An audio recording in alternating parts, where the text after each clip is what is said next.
Hey, what's going on? You know who it is. You know what it is. All right, you guys, peep game. Let me ask you guys something on your interest meter. How interested you are in, the upcoming fight on September 16th between, Triple G and Cinnamon? Okay, I just want to know. I mean, is your interest meter like very high, mid-level, low, or very low? Because here's my take on the whole thing. With the exception of Triple G's power, and will Canelo be able to hold up getting hit by Triple G flush? But Canelo has never seriously been hurt in a fight. And I have to be honest, not to my knowledge. And he's never been put on his ass to my knowledge. So, with the exception of Triple G's power, Triple G is tailor-made for Canelo. Triple G isn't a good counterpuncher. Can't fight going backwards. Just a lot of weaknesses. Doesn't have good punch reaction time. That was exposed in the Daniel Jacobs fight. If you look at Triple G's last two performances,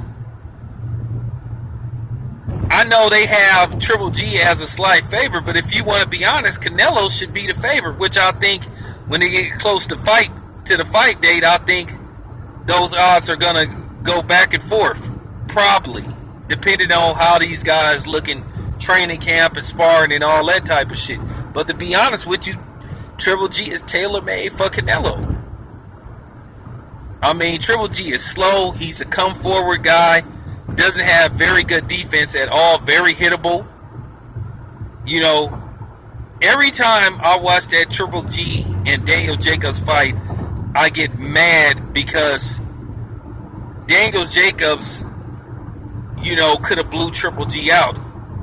And I know Daniel Jacobs was trying to respect Triple G's power, but I just think if Daniel Jacobs would have took a little bit more risk, I think he would have won that fight going away. I still had Daniel Jacobs winning that fight, but I think that Daniel Jacobs could have did some serious damage to Triple G if he wouldn't have let some of those rounds be swing rounds, in the eyes of the judges. But then again, he might have didn't have a chance of winning that fight anyway, because look what happened last week.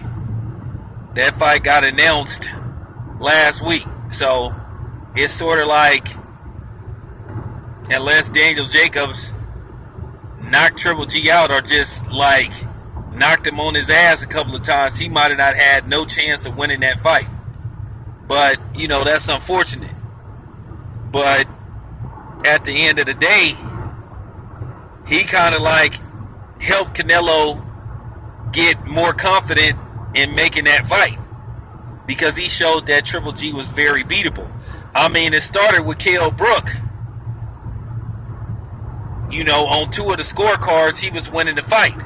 It started with Kell Brook, and it sort of like ended with Daniel Jacobs, where Daniel Jacobs was like, man, this dude could be beat. So I really think if Canelo wins this fight, he needs to thank Daniel Jacobs for his fight, for winning the fight. And I think he should give Daniel Jacobs a shot. But we'll see what happens, man. But let me know what y'all think, man. I'm out.